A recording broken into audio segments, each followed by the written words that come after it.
talking about the circuit parameter.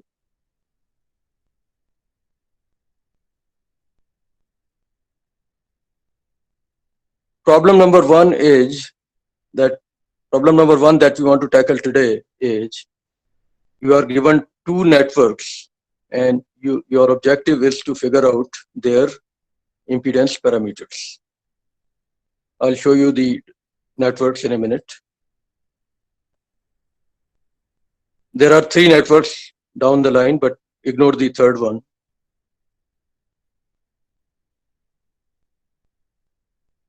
There is a third one also. We will not look at that. Hello?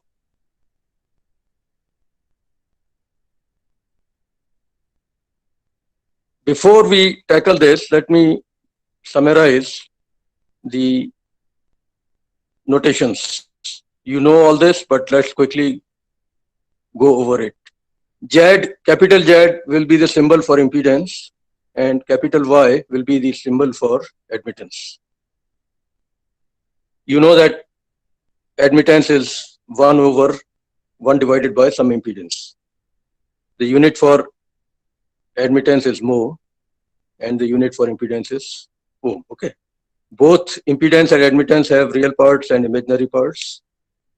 Impedance has real part, which is known as resistance.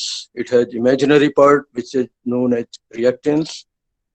More important is that admittance has also got two parts in general. One of them, the real part, is known as conductance, and the other one is known as susceptance. The symbols are capital G and capital P. Now, with that in mind, let's look at network number one, which has a series impedance, only one. Try to figure out the Z parameters.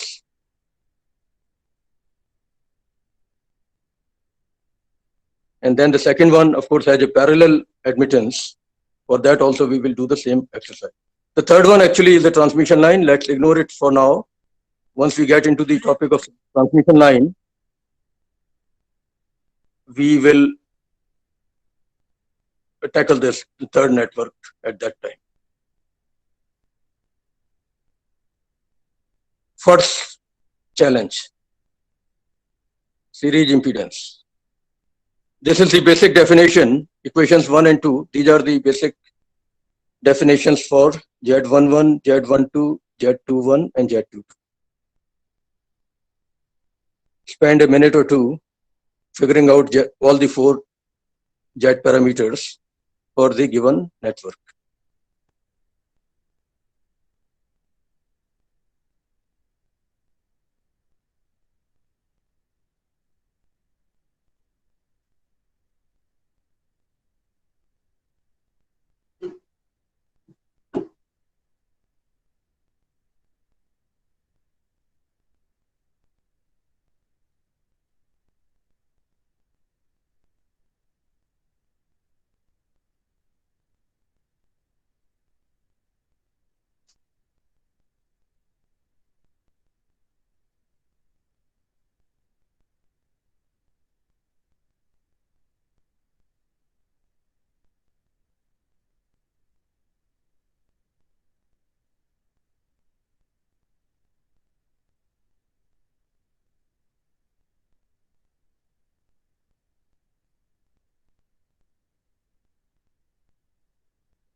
To determine Z11, we need to make we need to make I2 equal to 0.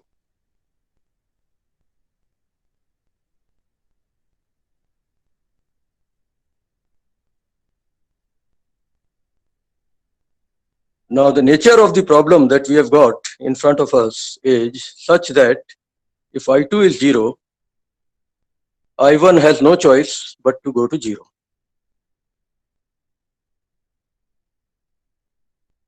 So no matter what V1 you apply, in this case, no current will go through. So the answer is very interesting. Z11 will be infinitely large.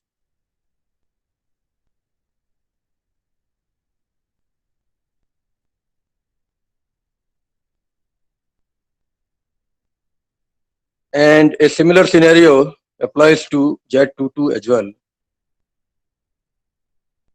If you make I2 equal to 0, sorry, if you make I1 equal to 0, I2 has no choice but to go to 0.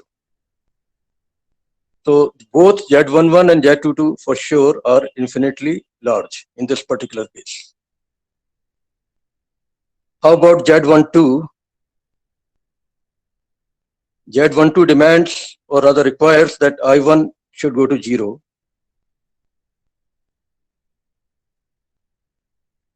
Well, same story.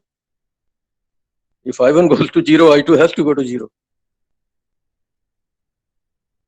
So it seems like both Z12 and Z21 would also be infinitely large.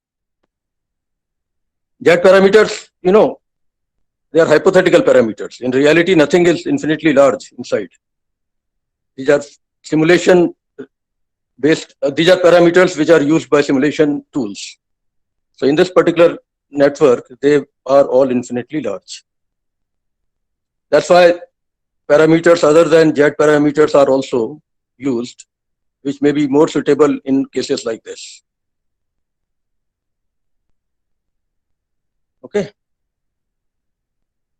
Last time I pointed out that Z11 and Z22 are local parameters. That means they refer to only one port, either one or two. They are known as self impedances, while the other two are known as transfer impedances or mutual impedances. Now, second network where we have a parallel impedance, actually the admittance is given to us. So the impedance is 1 upon Y. Here, I think none of the answers will be infinitely large. If you let I2 go to 0,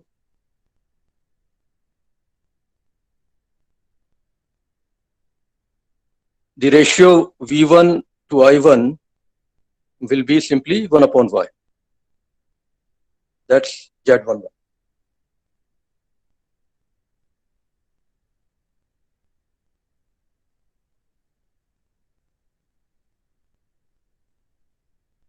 Z22 also will be 1 upon Y. Z12. For Z12, we need to make I1 equal to 0. Well, if I1 is 0, then V1 will be directly appearing across Y. And I think Z12 also turns out to be 1 upon Y. And similarly, Z21 also turns out to be 1 upon Y. So for parallel impedance, Z parameters are suitable here. For series impedance, they become kind of unmanageable, numerically speaking. Okay. Now, second problem is this.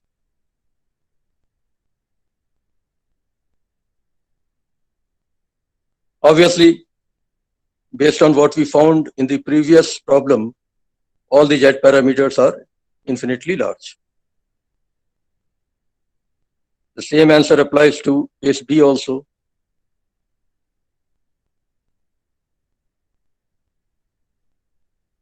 And the same answer applies to case C also.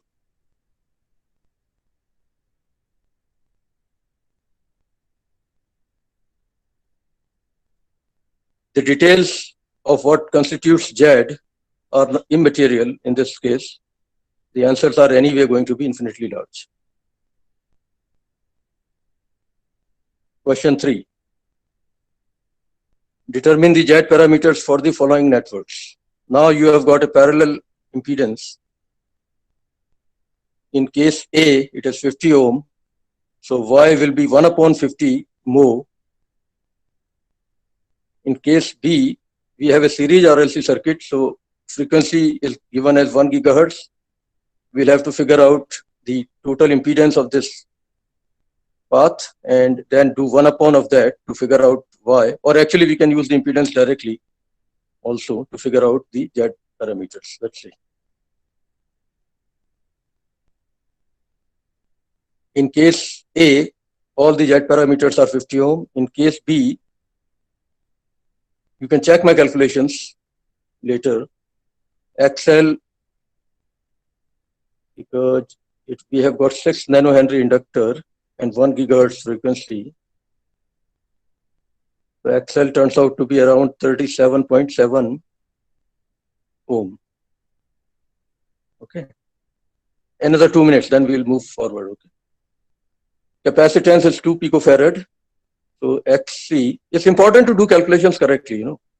XC turns out to be 79.58 ohm approximately. The total impedance for a series RLC circuit is obviously 2 plus J times XL minus XC ohms, which works out to this value 41.93 with an angle of minus 87.27 degrees.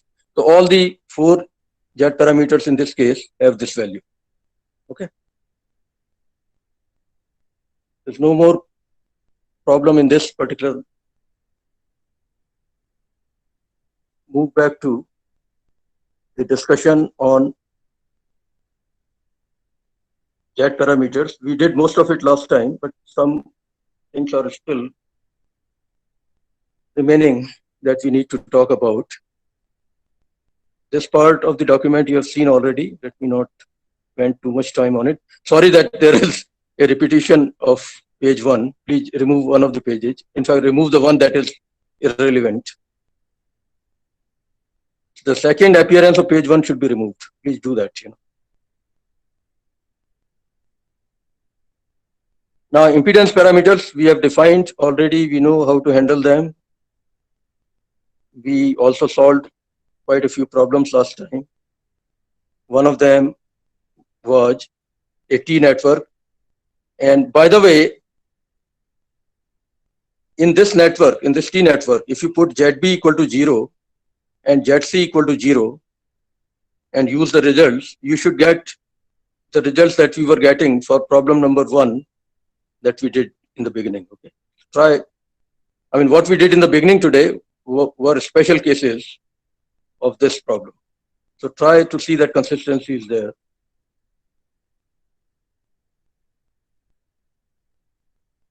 Problem 2 we have already done. It's an attenuator. We figured out Z parameters, and from there we also figured out how to calculate input impedance without knowing the details of what's inside the network. Then a few more variations on the same problem that we did not do last time, but we should do today are here. The attenuator actually is a 3 dB attenuator. We'll prove that if you're not sure why. This 3 dB attenuator considered in problem 2 and problem 3 is terminated into a 50 ohm resistor and it's fed with an ideal voltage source. That means source resistance is 0 with an ideal voltage source of 10 volt RMS. If the input current is 200 milliampere, calculate the output current and output voltage. Assume that you have no info on what is inside the network, but you are given the values of Z11, Z22, Z12, and Z21 based on lab testing or theory. So the method is not that difficult. You know the formulas for V1 and V2, and you know all the Z parameters. V1 is given to you, Z11, Z12 are given to you, I1 is given to you. So calculate I2 from there. Okay. Double check my calculations. Whenever you get a minus sign in the answer, that means I2 is actually not flowing in that direction in which you assumed that it was flowing. It is actually flowing in the opposite direction. But so be it. Minus plus sign indicates that. We made an assumption that I2 was going in. I guess we could have started making the assumption other way around also, but you have to start some way. So we assumed that I2 was going in and I1 was also going in. If that is not the case, then you'll get a minus sign in the answers. So we calculated I2 and then we calculate V2. This turns out to be almost 7.1 volts in this case. So V2 upon I2 turns out to be 50 ohm. And in the last problem, they want us to calculate the input power and output power of this attenuator. Input power is V1 I1. V1 is 10 volt, I1 is 200 milliampere, so it is obviously 2 watt. Output power is V2 I2. It's a purely resistive network, so no power factor, nothing. Okay. V2 I2 product magnitude. Okay, power cannot be negative, so V2 I2 product turns out to be almost 1 watt. And the last problem takes that data and calculates the insertion loss. Insertion loss or attenuation is defined as minus tan log P2 upon P1. Gain would be defined as plus tan log P2 upon P1, but insertion loss will be minus tan log P2 upon P1 in dB. So it turns out to have a value of almost 3 dB. That's why this attenuator is known as 3 dB attenuator. It reduces the input power to half at the output, approximately. Very commonly used. I have used it so many times in my industry days. Okay, one more problem here.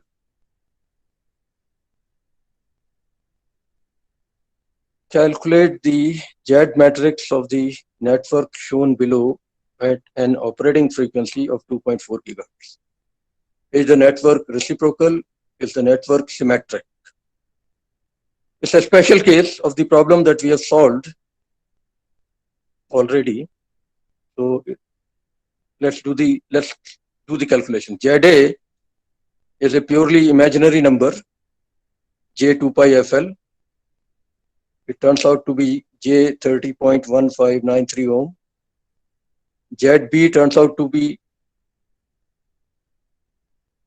another inductor, and ZC is the capacitor. So ZB turns out to have a value of J 75.3982 ohms approximately. ZC turns out to be so much. Now we know the formulas for Z11, Z12, Z22, etc. So we plug them in. We get all the Z parameters. They are all imaginary. One thing that has been proven mathematically, and it is true experimentally also, is that if all the Z parameters are imaginary, the network is lossless. Okay. Time permits, we can prove it, but just take it from me. Also, Z12 and Z21 are equal, so it's a reciprocal network. But Z11 and Z22 are not equal, so it's not a symmetric network. Okay. Because the component value in the right hand side, on the right hand side in the series arm is different, so it's not a symmetric network. That's about solving the problems. Now, let me show you another document.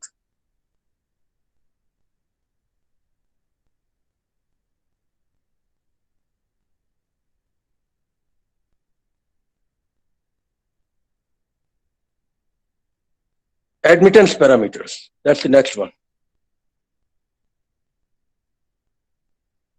In Z parameter case, we chose both the currents as independent variables and both the voltages as dependent variables. That was our choice. Nobody stops you from doing something else, right? You have 4 parameters to look at, 2 input parameters, 2 output parameters.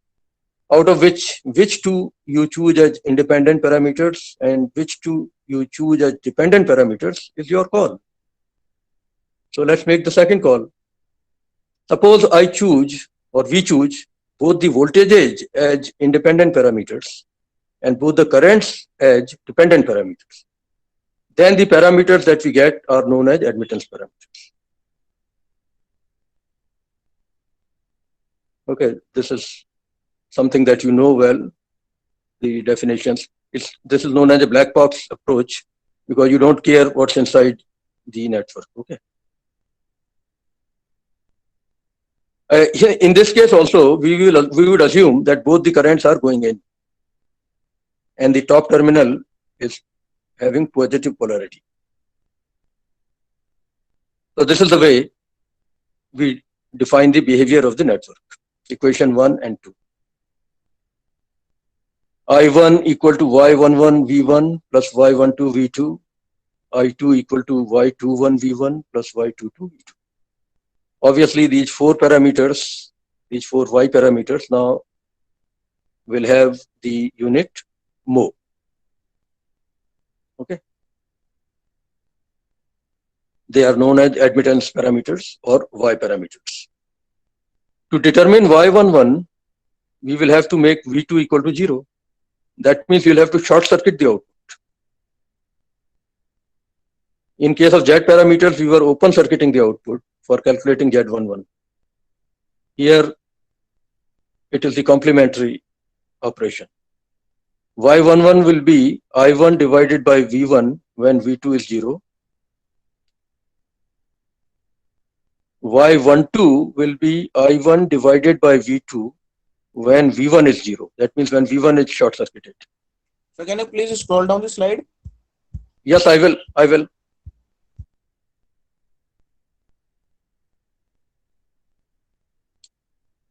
Okay. Yes, sir. These are the definitions which you can figure out logically anyway based on equation 1 and 2.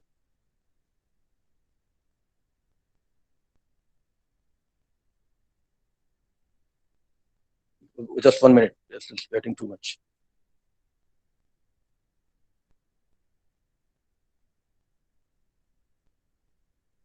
Again, Y11 and Y22 are local parameters. They are known as self-admittances.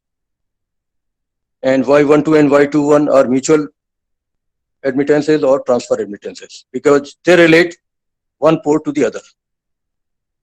So basic definitions are reasonably clear. I think they are basically done by choosing both the voltages as independent variables. And the symbolic representation using matrices is also possible. I is the column matrix containing both the currents, V is the column matrix containing both the voltages, and Y is a square matrix containing the four Y parameters. In general, V1, V2, I1, I2, and all the four Y parameters can be complex numbers.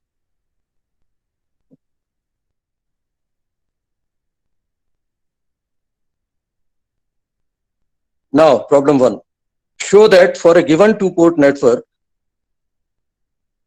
impedance matrix is inverse of admittance matrix.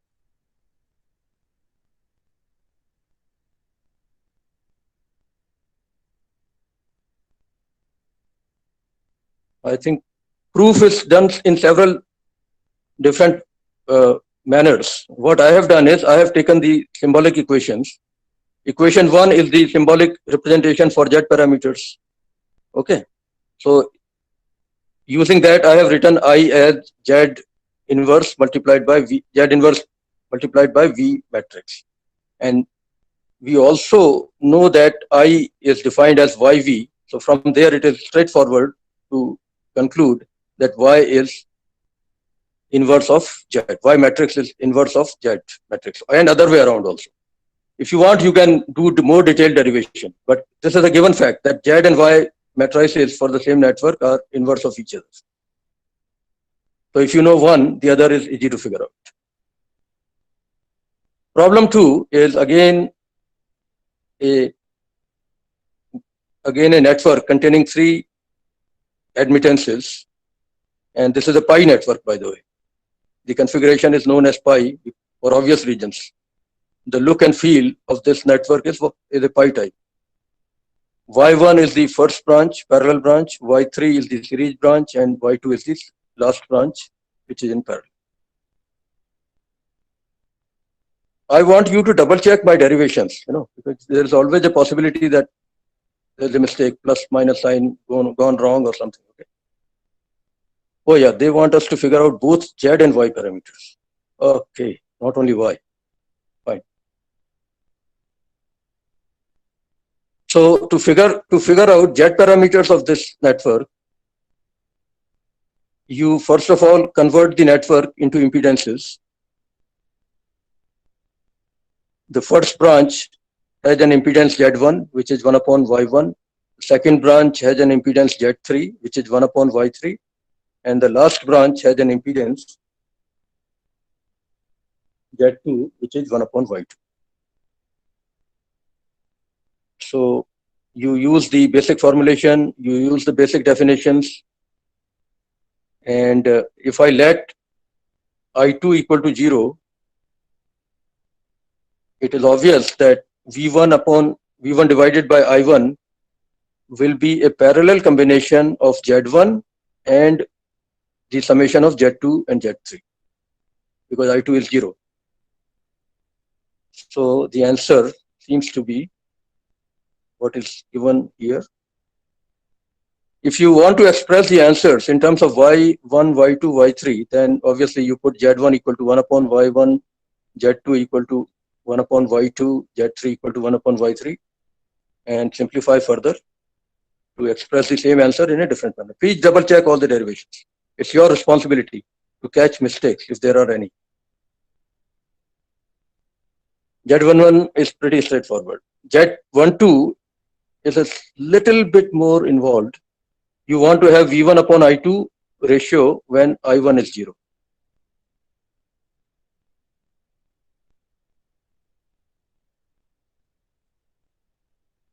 You need to apply KCL, KVL. When I1 is 0, the current in the series branch will be V1 minus V2 divided by Z3. The current in Z1 will be V1 upon Z1, but since I1 is 0, these two currents have to be equal. And at the node or in the output, I2 is coming in. So V1 minus V2 divided by G3 or by Z3 plus I2 will be equal to V2 by Z2. Try to solve all these equations and figure out the ratio that you want by eliminating unnecessary variables among those equations. V1 upon I2 ratio, what I found, first of all, I figured out V1 upon V2 ratio, and then I used that in some equation to figure out V1 upon I2 ratio. Okay. It's a bit lengthy derivation.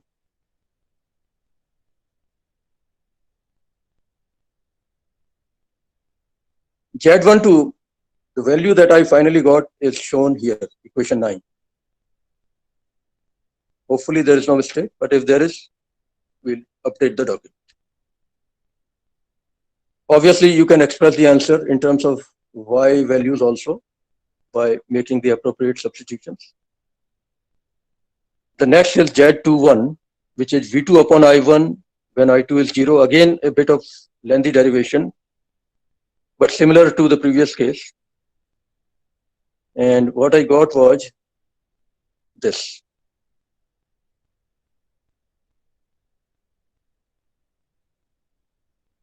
And finally, Z22, which is very straightforward. No issue with that. So these are Z parameters. Now Y parameters for the same network.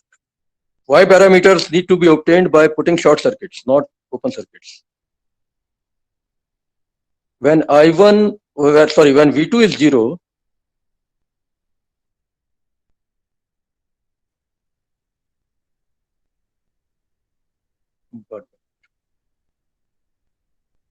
when V2 is 0, that means you are putting a short circuit across the output. The effect of Y2 would be gone. And the ratio of I1, oops,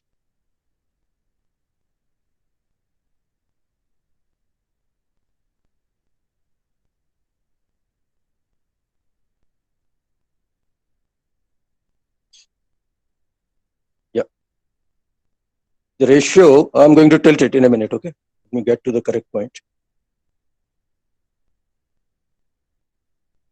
The ratio of I1 and V1 will give us Y11 in that case. And it turns out to be a straightforward answer, Y1 plus Y3. And then you attempt the same thing for Y12 by making input as short circuit. I like you to go through the derivations. Y12 I got as minus 1 upon Z3. And Y21 in a similar manner turned out to be minus 1 upon Z3. So it's a symmetric network, definitely. Y22 turned out to be a straightforward answer also. So please double check the derivations, and other important thing that you should do if you have got time, make sure that Z matrix and Y matrix that we got in for the same network, when multiplied to each other, they give us an identity. Like, they are inverse of each other, in other words. Verify that. That is the ultimate check on such problems. It's a bit in lengthy derivation, I realize that, okay? Now this problem we have already solved. Determine the Z parameters and Y parameters. Oh, okay. We have done only Z parameters for this case. Let's try Y parameters. It's a simple case compared to the previous problem. Z parameters we already know, they are all infinitely large, so forget it. Y parameters for the series impedance case, single series impedance case, turn out to be 1 upon Z, minus 1 upon Z, minus 1 upon Z, and plus 1 upon Z.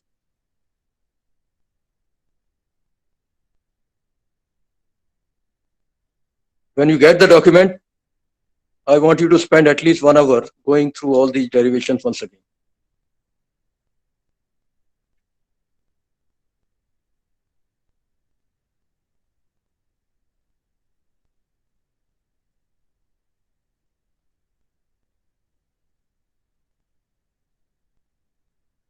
Then the next one is a parallel admittance, and same story. We want both Z and Y parameters. We have already done Z parameters in this case. They were all 1 upon Y. Y parameters, I was a bit surprised, but I am finding them to be infinitely large in this case. But I guess, yeah, it makes sense in a way. So please go through this also. Make sure you agree with what I have done. Now, the basic idea is that for a given network, no matter how complicated or how simple it is, you have to use the basic definitions of Y parameters and Z parameters to come up with the answers. And if you are calculating both the matrices, both Z matrix and Y matrix, then it is good to make sure that they are inverse of each other. Then only you will know that your derivations or your calculations are correct. Now I want to move forward in terms of both Z and Y matrices. They are complementary of each other. You can see that, right?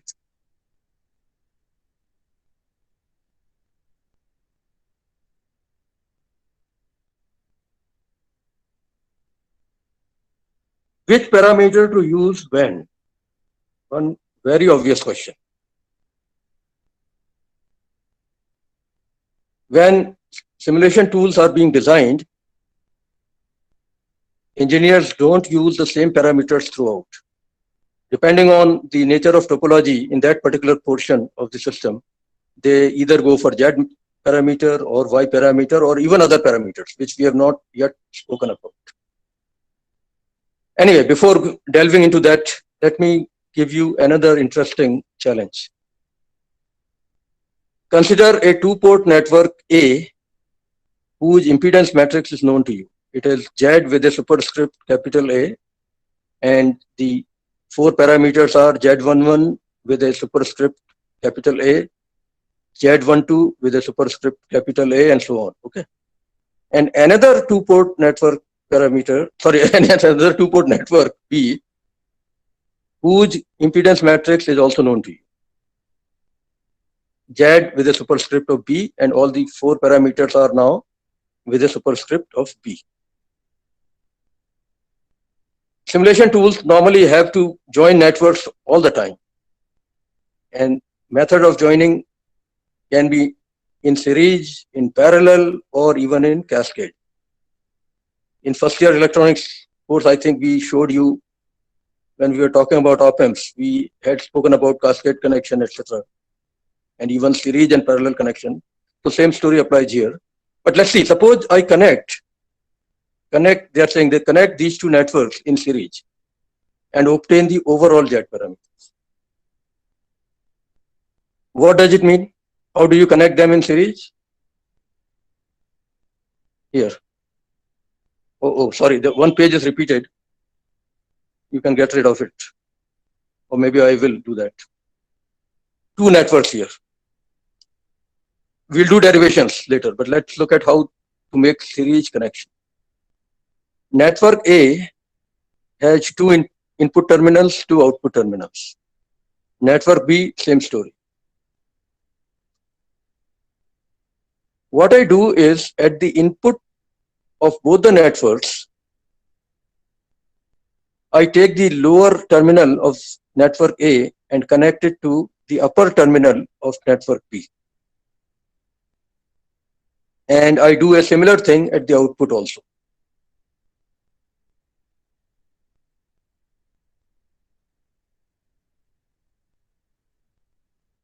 This is what is known as series connection. If I include the two networks as a single network, I assume that they together are a single network, which is shown within the dotted rectangle. Then this overall combination will again have only two input terminals and two output terminals. Because the other four terminals are gone, they are connected internally. Our objective is that we know the four components of matrix ZA and four components of matrix ZB. What will be the four components of matrix Z, overall Z matrix?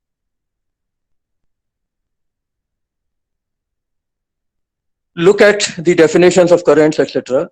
The current input to network A is denoted by I1 with a superscript A. The current output of the same network is written as I2 with a superscript A. And similarly for the network B, the input current is I1 with superscript B and output current is I2 with a superscript B. The input voltages are V1A, V2A, sorry, input voltages are V1A and V1A and V1B, and output voltages are V2A and V2B. Okay, I hope you can understand this diagram.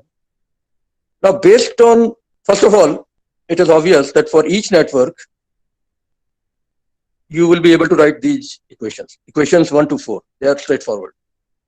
That's the very essence of how you define Z parameters, right? Now, on top of it, we have introduced extra connections.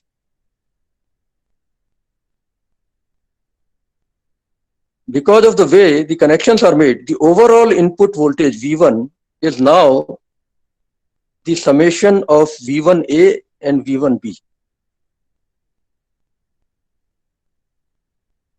And similarly at the output, the overall output voltage is the summation of V2A and V2B. So those additional equations need to be brought in. On top of it, the input current, overall input current I1 is same as I1A. Okay.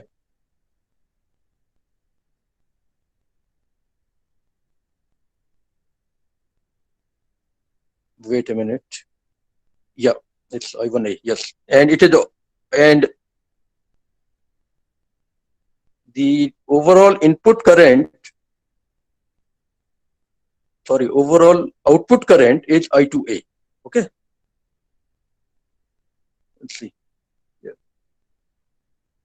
And they are also equal to I1B and I2B, because in a series connection, the current is constant throughout the network. You know, in the input, the same current is flowing throughout. In the output, same current is flowing throughout. So whether you say I2A or I2B, they are equal.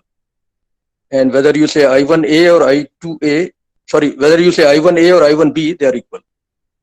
So keeping all that in mind, now I write V1 as V1A plus V1B, which is Z11A, I1A plus Z12, I2A plus Z11B. Sorry, I missed one suffix here. One superscript has been missed. Z12 should have A on it. I'll correct that, okay, in the document.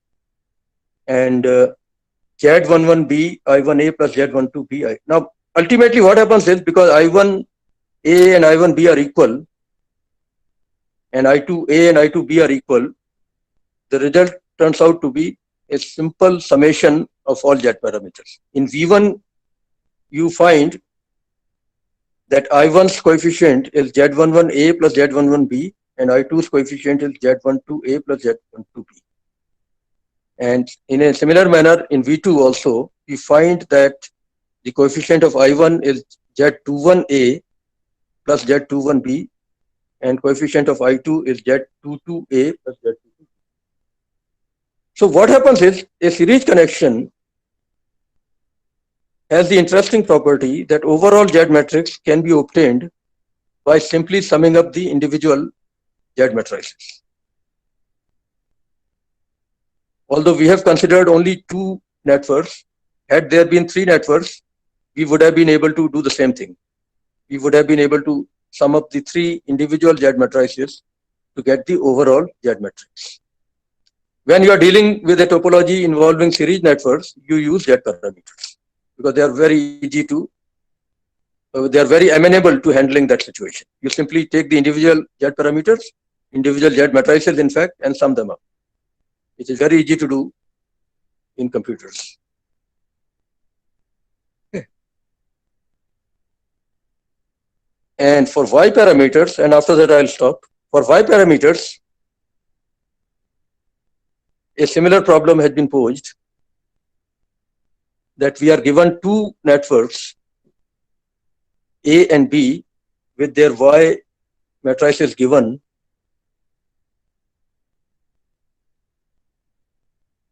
Okay. And if we connect them in parallel, then what happens? Parallel connection is here. Here, you take the top terminal of network A and connect it to the top terminal of network B in the input as well as in the output.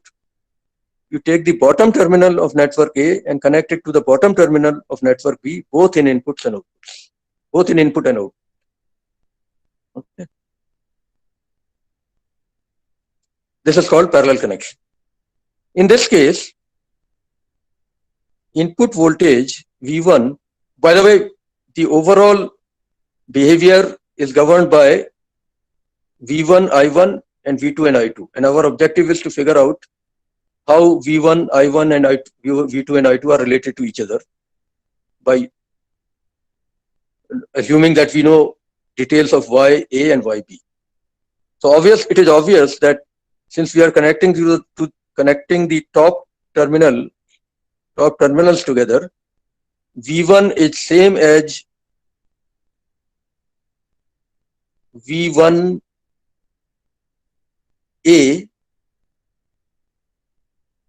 at the input, or V1B, because they are connected together. And a similar story goes in the output. So let's see the derivation. These are the basic definitions, 1, 2, 3, 4. That's the way Y parameters are defined for both the networks. Because of parallel connection, the input voltage V1 is same as V1A or V1B, and output voltage V2 is same as V2A or V2B. However, currents are now summations of the individual currents. Okay. So using those properties and using these basic equations, 1, 2, 3, 4, if we move forward, it turns out that for parallel connections, the overall Y matrix is obtained by summing up the individual Y matrices. So if you are dealing with topology involving a lot of parallel networks, you will go for Y network representation. That's why it is important to be able to go back and forth from one set of parameter values to another set. It is important that we should be able to convert them back and forth when necessary. Sometimes you know the Y matrix, but then based on the topology, you say, no, now I would like to use Z matrix. So you should be able to invert that value to get the Z matrix right away and move forward. Okay, so I'll send you this document. I'll correct that one minor typographical mistake that I noticed. And let me stop this.